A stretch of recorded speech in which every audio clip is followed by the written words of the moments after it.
कल मैंने आपसे जो बातें कही थी उनमें से बहुत सारी बातें आपको याद होंगी, शायद आपने लिखी भी होंगी।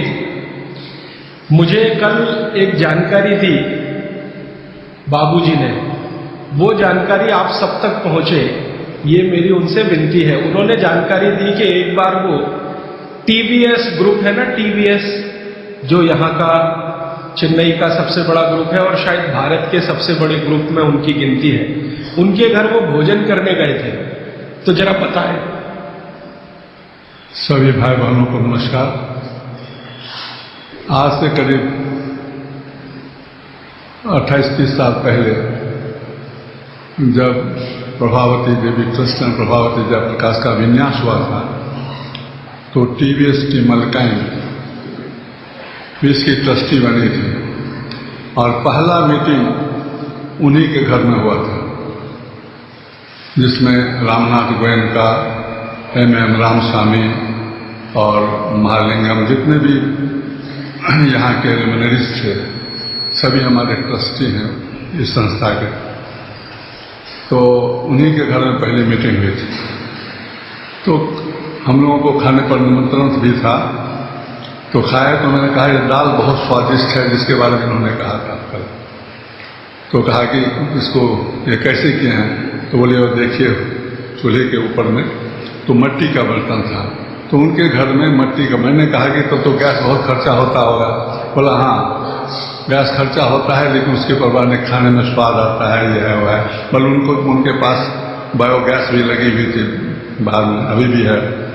तो अब आज से 28-30 साल पहले मैंने देखा था कि मिट्टी के बर्तन एक इतने बड़े घर में कर चुका है। तो मैं कल इनको बताया कि आपने मिट्टी के बर्तन क्या, अब धीरे धीरे मिट्टी के बर्तन फिर हो रहा है। क्योंकि हम भी जब 10 साल के थे तो बिहार में हर घर में केवल मिट्टी के बर्तन, रोटी भी बेलना से नहीं बेला जाता था, हाथ से इसका पका करके, और तवा जो होता था वो मिट्टी का होता था। तो मेरे ख्याल से गांव-गांव में पहले ही प्रचार था, और इन्होंने जो कहा तो ये तो सर्किल है, देखिएगा सब आएगा फिर इसी तरह। धन्यवाद। ये बात आपके ध्यान में इसलिए लाने की जरूरत है कि टीवीएस ग्रुप जो हजारों करोड़ के एम्पायर का मालिक है, उनके घर में अगर मिट्टी के बर्तन इस्तेमाल हो सकते हैं तो आपके घर में भी हो सकते हैं। माने हमको ये बहाना ना मिले कि मिलते नहीं है जी, समय बहुत लगता है जी, क्या उसको खटराक करने का। ये जो मन के अंदर की हमारी जो रुकावटें हैं, ये कभी नहीं आए, इस दृष्टि से इस उदाहरण का बहुत महत्व है। और ये उदाहरण मैं हिंदुस्तान के ऐसे हजारों लोगों के बारे में बता सकता हूं, जिनको आप रोज अखबारों में देखते हैं, न्यूज़पेपर में देखते हैं, टीवी पे देखते हैं। ज्यादातर के घरों में मिट्टी के बर्तन रसोई में इस्तेमाल होते हैं। आपको सुन के हैरानी होगी, धीरू भाई अंबानी के घर में रोटी हमेशा मिट्टी के तवे पे ही बनती है। धीरू भाई अंबानी के घर में रोटी हमेशा तवे पे बनती है। एक बार मुझे भी मौका मिला उनकी धर्मपत्नी श्रीमती कोकिला बहन से बात करने का कि आप ये मिट्टी के तवे पे रोटी क्यों बनाती हैं, ये तो पिछड़ेपन की निशानी है। ये ऐसा मैंने जानबूझ के बोला। हम तो ऐसा मानते हैं कि आप 18वीं शताब्दी में जा रहे हैं, मिट्टी के बर्तन की रोटी माने तवे की। तो कोकिला बहन ने कहा कि जो जो कहे, मुझे उसकी परवाह नहीं, मुझे ये रोटी पसंद है और हमारे घर के सब लोगों को पसंद है, इसलिए हम मिट्टी के बर्तन में ही रोटी बनाते हैं। पूरे गुजरात में आप जाएंगे, राजस्थान में जाएंगे, अभी भी 1-2 नहीं, लाखों नहीं, करोड़ों लोग हैं जो मिट्टी के तवे पे रोटी बना रहे हैं और खा रहे हैं। और मैं विनम्र रूप से आपसे कहना चाहता हूं कि वो आपसे ज्यादा स्वस्थ है और आपसे ज्यादा तंदुरुस्त है। अगर हमें अपना स्वास्थ्य और तंदुरुस्ती बना के रखनी है, बचा के रखनी है, तो ये बातें आपको अपने जीवन में आचरण में उतारने की आवश्यकता है। और ये बातें अगर आपके आचरण में आती हैं तो कितनी बड़ी चीज होती है इस देश में कि अगर मान लो हिंदुस्तान में 112 करोड़ लोग हैं, 112 करोड़ लोगों में 20 करोड़ परिवार है, 20 करोड़ परिवारों में 20 करोड़ रसोई घर है। अगर 20 करोड़ रसोई घर में मिट्टी का तवा आने लगे तो 20 करोड़ तवा बनने लगेगा और लाखों कुम्हारों को रोजगारी मिल जाए जो बेरोजगार बैठे हैं, जिनके पास काम है। अगर मिट्टी की हांडी में 20 करोड़ परिवारों में दाल बनने लगेगी, चावल बनने लगेगा, तो करोड़ों कुम्हारों को हांडी बनाने का काम मिल जाएगा जो आज बेकार बैठे हैं। और हिंदुस्तान में कुम्हारों की संख्या लगभग उतनी ही है जितनी ब्राह्मणों की है। सरकार के आंकड़े हैं, लगभग 18% कुम्हार हैं और कुम्हार जैसी जातियां हैं 18% ही ब्राह्मण हैं। तो इतने बड़े समाज को अगर रोजगार हम दे पाते हैं तो बहुत बड़ी बात है। इसलिए अर्थव्यवस्था को भी मदद होती है, आपका स्वास्थ्य तो अच्छा रहता ही है। और मेरी जो मन की बात है वो आपसे मैं शेयर करना चाहता हूं कि मिट्टी से आपका जुड़ाव रहता है। मिट्टी से जुड़े रहना ये सबसे बड़ी बात मानी जाती है। हम पता नहीं कहां कहां से चेन्नई में आए हैं, कोई बिहार से आया, कोई राजस्थान से, कोई गुजरात से, लेकिन अक्सर मन में आता है कि अपनी मिट्टी से जुड़े रहें। तो अपनी मिट्टी से चेन्नई जैसे शहर में जुड़े रहने का एक ही रास्ता है कि आप इन मिट्टी के बनाए हुए बर्तनों का इस्तेमाल करें। तो स्वास्थ्य की दृष्टि से तो बहुत ही अच्छा है और अर्थव्यवस्था के लिए भी बहुत अच्छा है। मैंने कल जो बातें कही थी उनको 1 मिनट में फिर से रिपीट करता हूं। कल मैंने एक ही सूत्र का आपके सामने विश्लेषण किया था, भागवत ऋषि का लिखा हुआ, कि जिस भोजन को बनाते और पकाते समय पवन का स्पर्श और सूर्य का प्रकाश ना मिले वो भोजन को कभी नहीं करना। इस विश्लेषण में से शुरू हुआ कि पवन का स्पर्श और सूर्य का प्रकाश कहां कहां नहीं मिलता। तो सबसे पहली चीज निकल के आई प्रेशर कुकर। प्रेशर कुकर का खाना ना खाएं, कल मैंने बहुत विस्तार से बता दिया, आज सिर्फ दोहरा रहा हूं याद रखने के लिए। और उसके विकल्प के रूप में मैंने आपसे कहा मिट्टी के बर्तनों में खाना बनाएं। मिट्टी के बर्तन में खाना बनाने के पीछे जो सबसे बड़ा वैज्ञानिक कारण है कि ये जो मिट्टी है इसमें 18 तरह के माइक्रो न्यूट्रिएंट्स हैं। ये बात हमेशा आप याद रखिएगा। कैल्शियम मिट्टी में है, आयरन मिट्टी में है, सिलिकॉन मिट्टी में है, सल्फर मिट्टी में है। आपके शरीर को हर दिन 18 तरह के सूक्ष्म पोषक तत्वों की जरूरत होती है। 18 तरह के सूक्ष्म पोषक तत्वों की जरूरत होती है, जिनको आप अलग अलग भाषा में बोल देते हैं कि हमको प्रोटीन्स चाहिए, हमको विटामिन्स चाहिए, हमको कार्बोहाइड्रेट्स चाहिए, हमको फैट्स चाहिए। ये डॉक्टर कहता है ना आज की भाषा में कि आपको प्रोटीन की कमी हो गई है, प्रोटीन चाहिए, आपको कार्बोहाइड्रेट्स ज्यादा चाहिए, आपको फैट्स ज्यादा चाहिए। तो ये जो कुछ भी चाहिए इनको रसायन शास्त्र की भाषा में मैंने आपको समझाया कल, और आज कह रहा हूं कि ये 18 तरह के सूक्ष्म पोषक तत्व हैं जिनको मिल जाने से आपके भोजन को संपूर्णता मिलती है, माने भोजन पूर्ण होता है। और संयोग से या प्रकृति के कुछ ऐसे नियम से ये सारे तत्व मिट्टी में हैं, इसलिए मिट्टी के बर्तनों का उपयोग आपके लिए बहुत ही अच्छा है।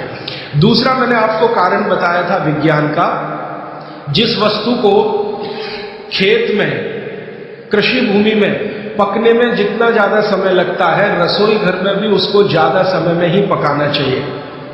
क्योंकि मैंने आपसे कहा कि खेत की मिट्टी में अरहर की दाल खड़ी है, 7-8 महीने में तैयार होती है। 7-8 महीने धीरे धीरे उसने प्रोटीन लिया, प्रोटीन के रूप में कुछ केमिकल्स उसने लिए मिट्टी से।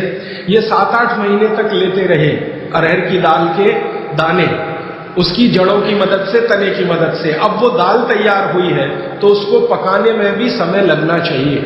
जल्दी से आपने पका दिया तो उसके अंदर जो प्रोटीन्स गए हैं, जो बहुत तरह के माइक्रो न्यूट्रिएंट्स मिट्टी से अंदर गए हैं, इनको वापस आपके शरीर में आने में संभावना नहीं है।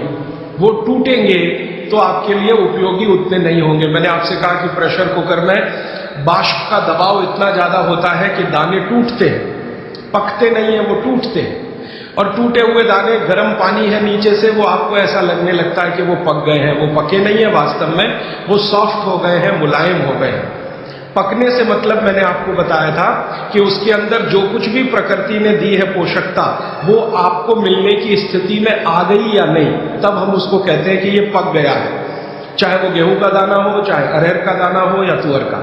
तो ये बात अगर आपके ध्यान में आती है कि पकना मतलब क्या होता है और उबलना मतलब क्या होता है।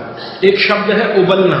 उबलना होता है प्रेशर कुकर में, पकना होता है मिट्टी की हांडी में। क्योंकि मिट्टी की हांडी में धीरे धीरे पकती है हर चीज। कारण क्या है, मिट्टी जो है ना ऊष्मा की कुचालक है। आप में से जो विद्यार्थी है वो जानते हैं, बैड कंडक्टर है।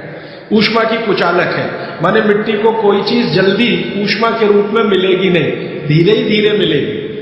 तो धीरे ही धीरे फिर दाल पकेगी, और दाल पकेगी तो धीरे धीरे उसके माइक्रो न्यूट्रिएंट्स पानी के साथ आएंगे, फिर आप वो खाएंगे तो आपके शरीर को पूरी पोषकता मिलेगी। और भगवान ने जो चीजें बनाई है, प्रकृति ने जो चीजें बनाई है, उनकी पोषकता आपको मिले इसके लिए बनाई। ये जो दाल बनी है ना, आप अगर ध्यान से देखें तो दाल का ऊपर का हिस्सा है जो आप खा रहे हैं फल के रूप में, बीच का हिस्सा है वो जानवर खा रहे हैं। तो भगवान ने, प्रकृति ने ऐसी व्यवस्था दी है, गेहूं है, गेहूं का ऊपर का हिस्सा है वो आप खा रहे हैं, बीच का जो बचा हुआ हिस्सा है जिसको तना कहते हैं वो जानवर खा रहे हैं, और अंत का बचा हुआ जो हिस्सा होता है जिसको जड़ कहते हैं वो धरती के लिए होता है, मिट्टी के लिए होता है। प्रकृति ने बहुत सोचकर ये सब बनाया, भगवान ने बहुत सोचकर बनाया। मनुष्य के लिए एक हिस्सा, उसमें से थोड़ा आप चाहें तो पक्षियों को भी खिला सकते हैं। तो मनुष्य और पक्षियों के लिए एक हिस्सा, जानवरों के लिए दूसरा हिस्सा, और प्रकृति की धरती या मिट्टी के लिए तीसरा हिस्सा। हर एक फसल में यही देखेंगे आप। तो जो आपके लिए बनाया है भगवान ने, वो बहुत सोच समझकर बनाया है। जो जानवरों के लिए है वो भी सोच समझकर है, और मिट्टी के लिए, तो उसका अगर जीवन में फायदा उठाएं तो बहुत अच्छा होगा। और भागवत जी इसी के लिए शायद ये सूत्र लिख कर गए। तो कल बहुत ज्यादा बात हुई प्रेशर कुकर के बारे में, आज मैं थोड़ी सी बात करता हूं कल से जुड़ी हुई रेफ्रिजरेटर के बारे में। रेफ्रिजरेटर एक ऐसी वस्तु है जिसमें रखी हुई कोई भी वस्तु को सूर्य का प्रकाश नहीं मिलेगा, पवन का स्पर्श नहीं होगा। आप जानते हैं कि रेफ्रिजरेटर जो काम करता है उसके एक बुनियादी सिद्धांत है। वो क्या सिद्धांत है?